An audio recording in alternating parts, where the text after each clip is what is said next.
Bien, video número 73 de Economía Política. Estamos en el tema dinero y en este video vamos a revisar el capítulo 9 del texto de Torres López, que tenemos citado como parte de la bibliografía.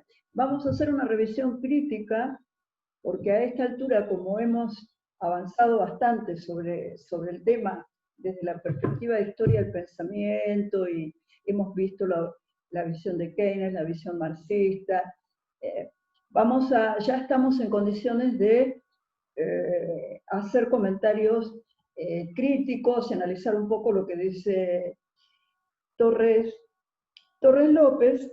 Y hay una primera cuestión que ya la hemos mencionado y que vamos a volver, porque después vamos a analizar la parte de dinero que está en el capítulo 1 del libro de Guerrero, Introducción a la Economía Política, que es muy, muy interesante, muy resumida, muy sintética, y ahí van a surgir las distintas visiones, las diferencias entre lo que plantea el texto de Torres López y la visión más cercana a la economía política marxista de Diego Guerrero. Y un aspecto fundamental que distingue a la posición no solamente de la teoría marxista, sino de una amplia gama de estudiosos de las ciencias sociales, es que se manifiestan en contra de la idea de que el dinero como medio de cambio apareció como sustitución de las prácticas de trueque.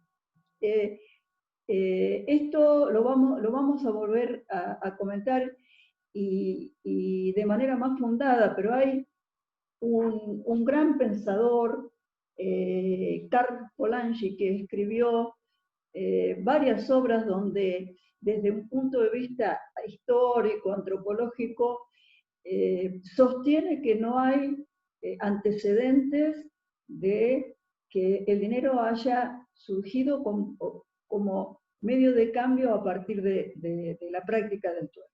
Pero lo vamos a seguir analizando. Lo mencionamos acá porque sí es lo que dice Torres López. Torres López habla del dinero como medio de cambio, como superador como superador de las prácticas del trueque. La otra idea que menciona Torres López también la hemos desarrollado, y quien más aportó a esto es la obra de Keynes, que precisamente desvinculó al dinero de su función de medio de cambio y de unidad de medida, y comenzó y planteó que el dinero constituye una forma de riqueza, que es un activo que se atesora, que tiene una demanda por sí mismo, independientemente de que se utilice como medio de cambio, y que Keynes desarrolló a través del principio de preferencia por la liquidez, y que en algunas ocasiones, en algunos textos, se menciona como función de depósito del valor del dinero. Esta expresión no es demasiado clara, en realidad vamos a comentarlo, porque la idea es que el dinero se constituye en un objetivo más allá del intercambio, y se trata de una forma de riqueza que tiene una demanda considerable, y que además su demanda, la preferencia por la liquidez, condiciona los ciclos productivos. Algo que ya vimos en el video de que dedicamos a Keynes y el dinero. Por último, un comentario sobre la introducción del dinero bancario o dinero fiduciario, y esto es muy importante, porque la aparición de la emisión de billetes, el abandono definitivo de la idea de un dinero producto mercancía, como podría haber sido el oro. Y además, las particularidades que fue adquiriendo la emisión, no solo particularidades en cuanto a forma física, sino en cuanto a que, por un lado tenemos al Estado como emisor de dinero y por otro lado tenemos al sistema financiero, a los bancos como generadores o creadores también de dinero, que es distinto porque es dinero privado. Entonces, esto lleva a dos cuestiones muy importantes. Por un lado, entender que quien emite dinero, quien tiene la capacidad de generar dinero, se constituye inmediatamente en un acreedor. Y lo que nos entrega es precisamente un título de deuda. Por eso, la deuda. Ahora, en este aspecto es diferente, y lo vamos a trabajar también, es diferente el billete, el tipo de, podríamos decir entre comillas, contrato o compromiso social que hay detrás de la emisión del billete del Estado, es distinta a el compromiso o la relación social que se establece con los bancos cuando los bancos conceden préstamos. Y de esta manera, concediendo préstamos, crean dinero. ¿Y por qué los bancos que son privados, muchos, por qué los bancos tienen el poder de generar dinero? Bueno, es una buena pregunta y que hay que buscarla, principalmente en la historia. Tiene una razón histórica, una razón de poder económico, o sea, quien tiene un banco porque tiene poder económico. Es una forma empresarial, la banca, y también porque hay un esquema regulatorio, normativo, y ahí está más dirigido a ustedes, que los constituye en generadores de dinero formalmente y además establece las regulaciones y el alcance de esta función. Así que prestemos siempre atención a la diferencia entre el dinero del Estado y el dinero que crean los bancos privados. Precisamente vinculado con eso, la idea de dinero como riqueza, como depósito de valor, como forma de atesoramiento. Keynes también decía que era una forma específica de ahorrar, una forma que no todo el ahorro era en dinero, sino que el no consumo podía, por ejemplo, destinarse a constituir un fondo para comprar una casa. Una familia no consume durante varios periodos, ahorra para comprarse una casa. Pero esto es distinto a tomar ese ahorro y decidir mantenerlo en forma líquida de dinero. Y acá aparece la relación del dinero con el mundo de los activos financieros. Por eso la visión de un billete, del dinero, ya sea billete o en una cuenta bancaria, como activo, como forma de riqueza, es muy importante porque se mete entonces en este mundo de los activos financieros. Y los activos financieros son papeles que, a diferencia de los activos físicos, esto lo podemos observar si pensamos en la estructura de un estado de situación patrimonial de una empresa. Vamos a ver que precisamente ahí se observa cómo los activos, que son los bienes y derechos que tiene la empresa, se van ordenando de más líquidos a menos líquidos. Comenzando por el circulante, que puede ser normalmente el dinero en efectivo que se maneja, por ejemplo, en un comercio, de ahí a los saldos bancarios, los créditos otorgados, hasta los activos menos líquidos, que son los menos probables de transformar en dinero, como por ejemplo el inmueble de la empresa, o incluso hay más activos todavía menos líquidos, como por ejemplo la patente, quizás una patente de inversión, que es muy raro que una empresa que consiga una patente de inversión, la consiga invirtiendo mucho tiempo en algo, eh, la, la liquide.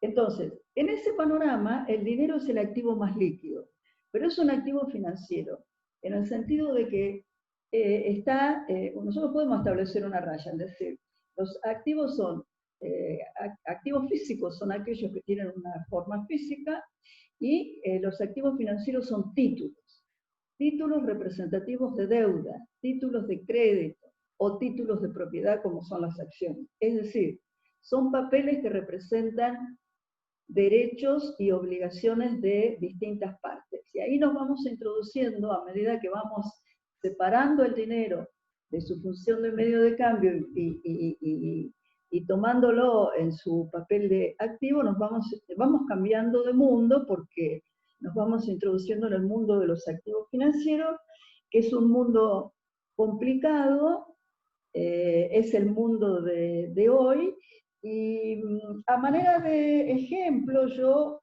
les sugiero para conectar este video con el mundo que vivimos y la realidad, les recomiendo googlear algunos sitios de la Argentina donde podemos tener un panorama de cómo cómo funcionan los mercados secundarios de estos activos financieros de papeles, dónde están, cómo se controlan, cómo operan. Bueno, podemos investigarlo en el sitio de la Cámara Argentina de Fondos Comunes de Inversión, la CAFSI, que tiene gran cantidad de socios, y ahí vamos a observar, mirando quiénes son los socios, 50, 60 socios, vamos a observar que está la presencia de grandes bancos. Y esto también es importante, porque aparece una figura que es la figura del banco de inversión, muy distinta a la figura del banco comercial que nosotros estamos habituados a ver y con la cual operamos. No todos los bancos de inversión son precisamente ramas de los bancos. En general, por ejemplo, tenemos Superviel, el Citi, todos los bancos tienen asociada una cartera de inversiones para ofrecerle a los clientes, donde lo que se hace es el cliente compra activos financieros, papeles, y espera rendimientos de la operación a través de agentes de bolsa, de esos activos que se compraron. Por eso es interesante también analizar, ustedes pueden tener un panorama en el sitio de Bolsas y Mercados Argentinos, que es una institución que surgió hace poco menos de, yo creo que 2 años o algo así. El presidente es una figura, un financista con mucho poder, se llama Ernesto Alaria, tiene una empresa precisamente de finanzas desde la década del 70. BIMA, o sea, Bolsas y Mercados Argentinos, BIMA, surgió de la fusión de dos instituciones bursátiles que habían sido muy importantes, que eran el Mercado de Valores y la Bolsa de Comercio de Buenos Aires. Lo que es interesante observar es que la operación de estos bancos de inversión, de estos operadores financieros, permite enormes ganancias, enormes lucros, sin la generación de ningún tipo de producción. Y este es el hecho que Keynes quiere destacar cuando empieza a asociar, a considerar el dinero un activo financiero y a observar que su demanda, su movimiento está relacionado con lo que sucede en el mundo de estos otros papeles. Es un tema complejo, no lo vamos a poder desarrollar, pero lo que sí podemos establecer, y es lo que plantea Torres López, son 3 cuestiones que se evalúan, o tres características que tienen estos activos financieros, una es la liquidez, otra es la rentabilidad que generan y otra es la seguridad. Entonces, en general hay un esquema de contraposición entre estas tres características. Los papeles que son muy rentables, en general son poco seguros, Pongamos un ejemplo.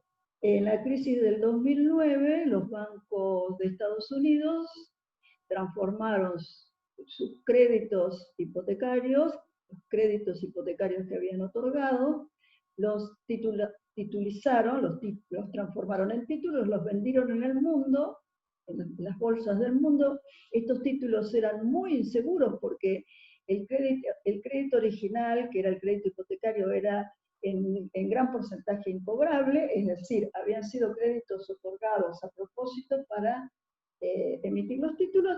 Entonces, la gran rentabilidad iba acompañada de una enorme inseguridad. Finalmente estos títulos cayeron en sus valores a medida que las hipotecas comenzaron a evidenciar signos de incumplimiento muy grandes, y esto fue una de las causas de la crisis financiera grande del 2009.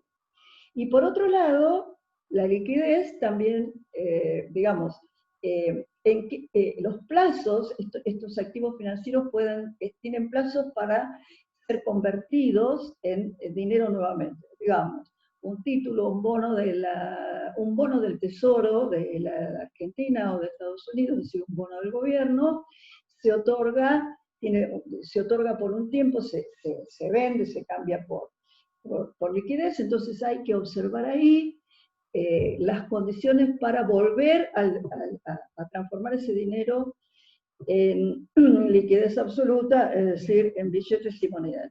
Y aunque parezca extraño, paradójicamente las economías financiarizadas, como las que estamos viviendo en estas épocas, por un lado, presentan un panorama como que el billete y la moneda no sirve para nada, no vale para nada, y sin embargo, en los momentos en que se cae el precio, el valor de los otros activos financieros, vuelve a transformarse en muy fuerte la necesidad de volver al billete. Y esta es la movida que Keynes intentó, de acuerdo en función de la crisis del 30, en su época,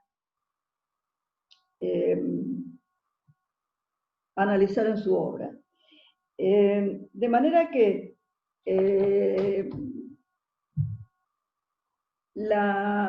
lo que conversábamos sobre el motivo especulación en el video de Dinero sobre Keynes se aplica precisamente a esta función. Bien, pasemos ahora al concepto de oferta monetaria.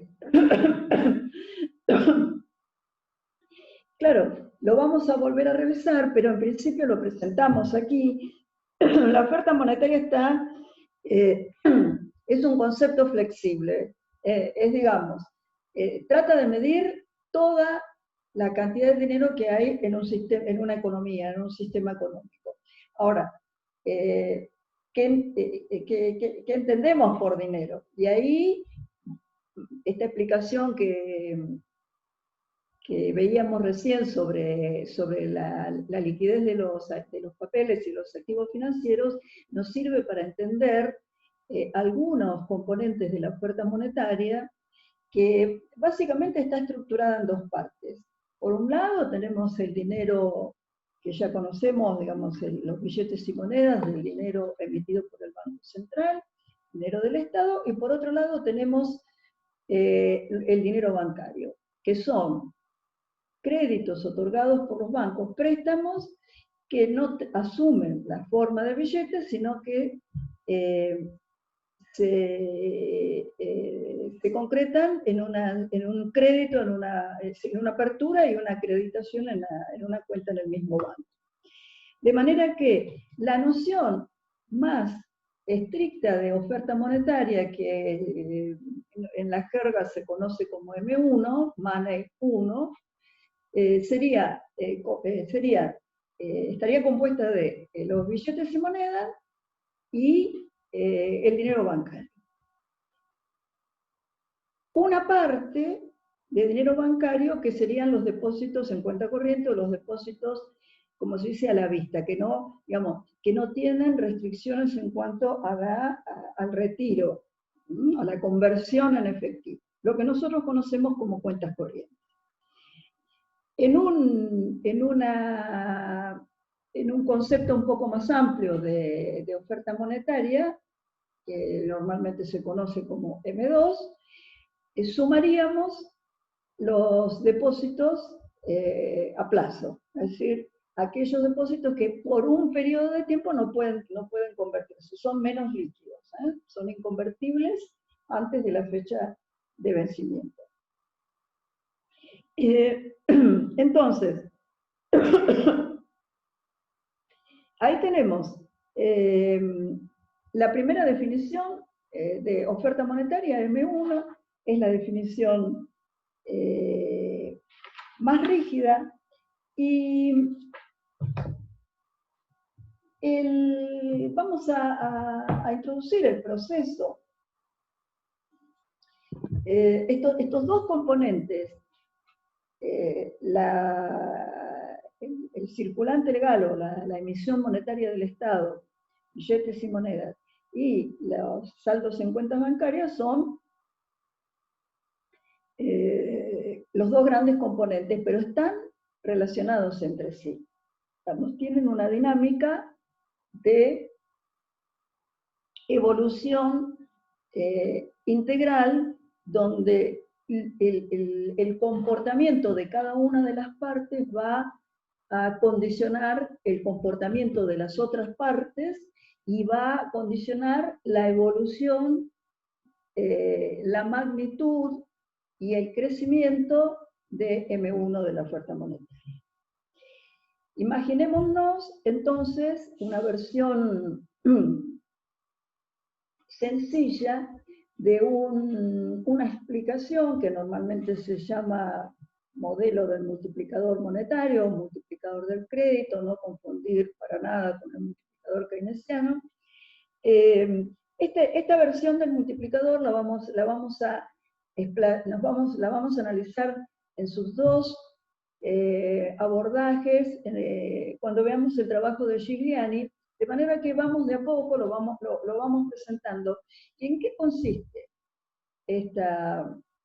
la idea del multiplicador? La idea del multiplicador consiste en mirar, tratar de entender a una totalidad que se denomina sistema financiero, un sistema financiero como totalidad, quiere decir que funciona como un conjunto de partes interrelacionadas y con tres componentes: el Banco Central, los bancos comerciales y los clientes, que normalmente se denominan público, pero en realidad se está refiriendo a las personas que tienen una relación con los bancos comerciales. Son titulares de cuenta o son deudores de préstamos, o ambas cosas al mismo tiempo, que es lo más común.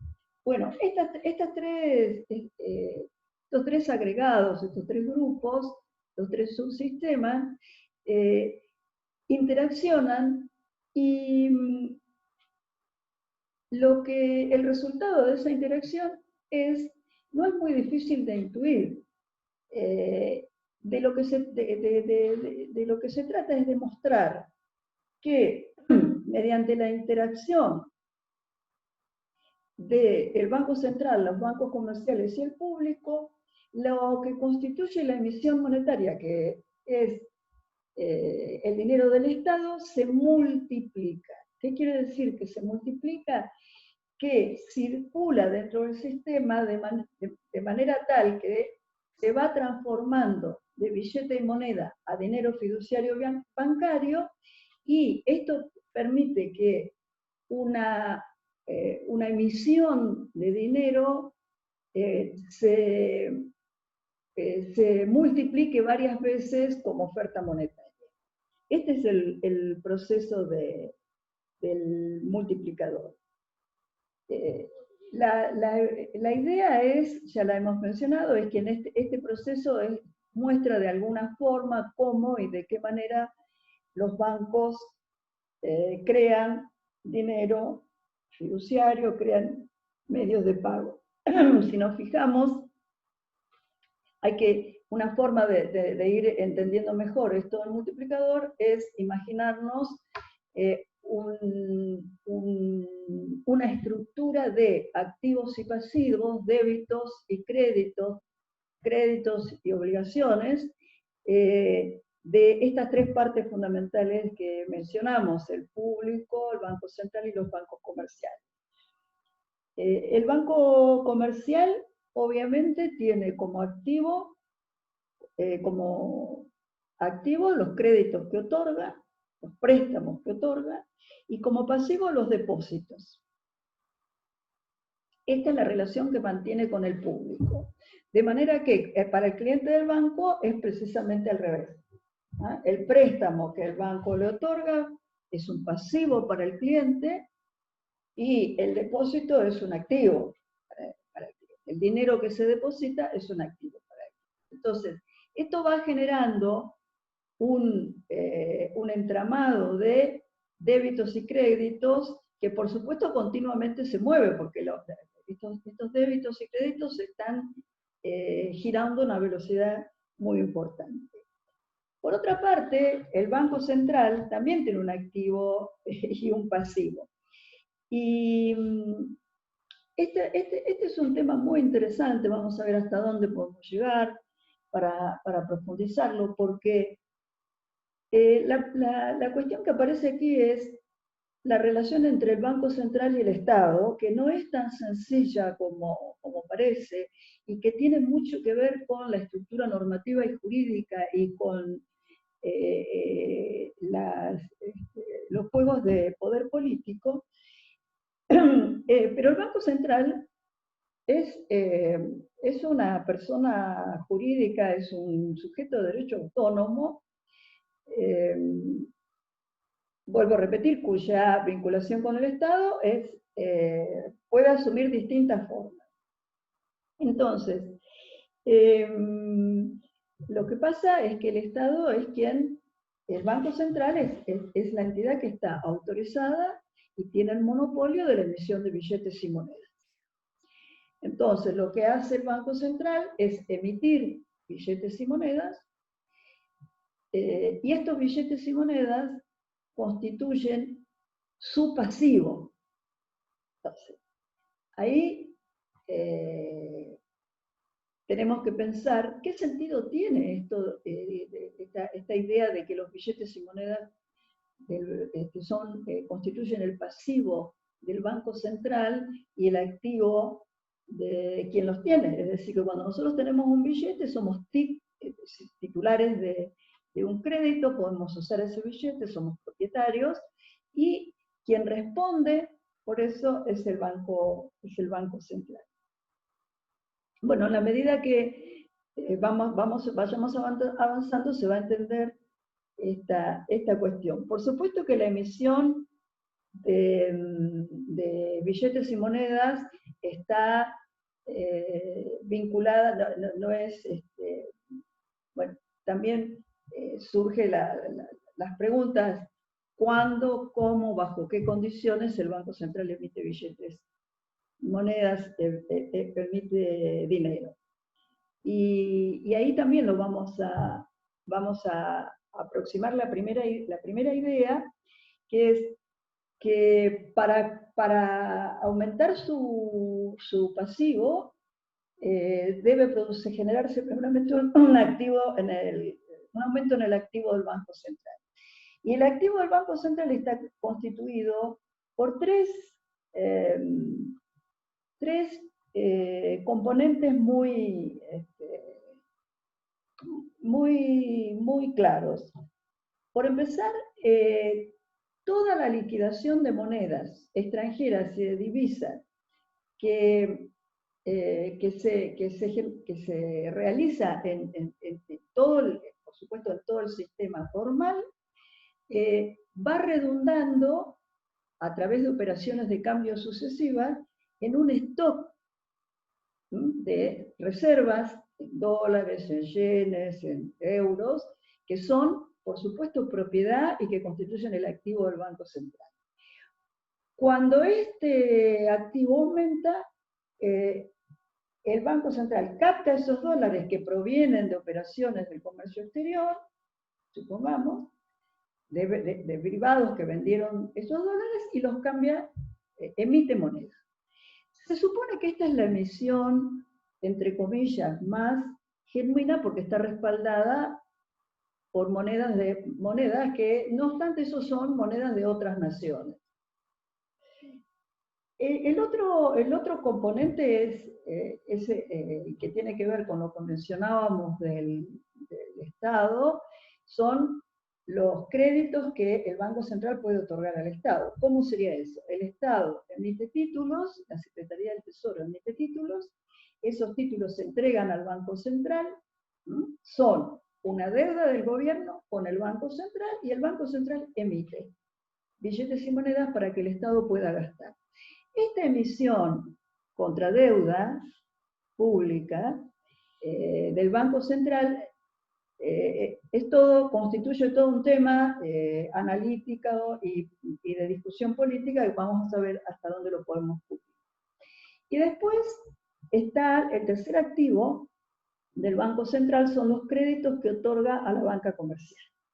El Banco Central no otorga créditos a nosotros, a las personas, sino que otorga, continuamente está intentando mantener en una situación de liquidez a los bancos que tienen problemas crediticios. Entonces, la asistencia es a través de préstamos. El Banco Central computa un préstamo, un crédito a su favor contra un banco determinado y le facilita liquidez para, por supuesto, cobrándole una tasa, para que el banco pueda cumplir con sus compromisos y seguir funcionando con el objetivo de que no haya una dificultades y problemas en la conversión en los retiros de depósito y su transformación en efectivo por parte del público. Por otra parte, hay un segundo aspecto importante de relación entre el Banco Central y los bancos comerciales, que es el supuesto control. Es decir, el Banco Central, utilizando los redescuentos y a través de su política monetaria, lo que intenta llevar a la práctica es un control de la oferta monetaria, es decir, del dinero que crean los bancos, que, como observamos, es un dinero que tiene la forma particular, electrónica, que funciona contablemente como débitos y créditos. Pero, en general, en la búsqueda de sostener un equilibrio y la credibilidad en el sistema financiero, el Banco Central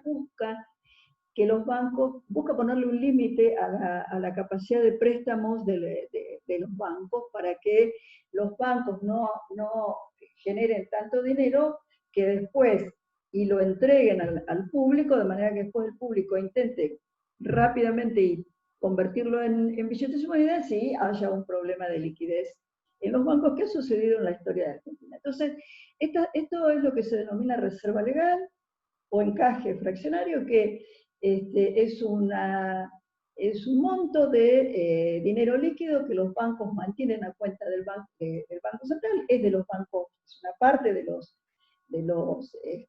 activos de los bancos y pasa a ser un pasivo del Banco Central. Y finalmente vamos a comentar el papel del público, o de las personas que están bancarizadas, donde, bueno, de lo que se trata es de aclarar ahora un último punto en el funcionamiento de este multiplicador, en esta primera aproximación, que es que en los niveles, precisamente, los grados de bancarización de los habitantes o de los integrantes de una sociedad determinan la evolución de la oferta monetaria. ¿Por qué? Porque en la medida que los billetes y monedas y el dinero del Estado no se bancariza, sino que circula en efectivo, pensemos en operaciones en efectivo, Pensemos en las ferias, pensemos en todo el mundo que opera sin bancarización, sin pasar por el banco. Entonces, a medida que ese coeficiente de bancarización se va oscilando, entonces obviamente los bancos tienen menos posibilidades de crear dinero porque no pueden otorgar préstamos a personas que no sean sus clientes y al no tener cuentas corrientes abiertas, no pueden otorgar la tarjeta de crédito, las formas más habituales en que los bancos comerciales amplían la oferta monetaria. Bueno, esto se muestra en ejemplos de manera sencilla, diciendo, bueno, y hay un ejemplo acá que muestra cómo se inicia el proceso de multiplicador. Se inicia cuando una persona va y deposita billetes y monedas en efectivo en una cuenta bancaria. Eso queda registrado como un activo del cliente, como un pasivo del banco, en un determinado banco. El banco puede tomar ese saldo y generar un préstamo, se lo otorga a otra persona abriéndole una cuenta a una persona que abre una cuenta en otro banco. Entonces, ¿qué es lo que vamos a tener? Vamos a tener dos cuentas bancarias donde va a figurar un activo del señor A y un activo del cliente B, que va a ser inferior porque el banco debió mantener su cobertura, su reserva, su encaje legal, pero en la medida que esto se va reproduciendo, esos 1.000 pesos, supongamos, iniciales que fueron depositados en forma de billete y moneda, se puedan transformar en 5.000, 6.000, dependiendo de dos factores. Cuánto sea lo que guardan los bancos como reserva. A medida que el coeficiente de reserva sea más elevado, el multiplicador se reduce, y a medida de que el público retira o mantiene efectivo. Si el público mantiene mucho efectivo, el multiplicador se reduce, y esto es lo que, este movimiento de multiplicación es lo que caracteriza la dinámica de la oferta monetaria en un sistema socioeconómico.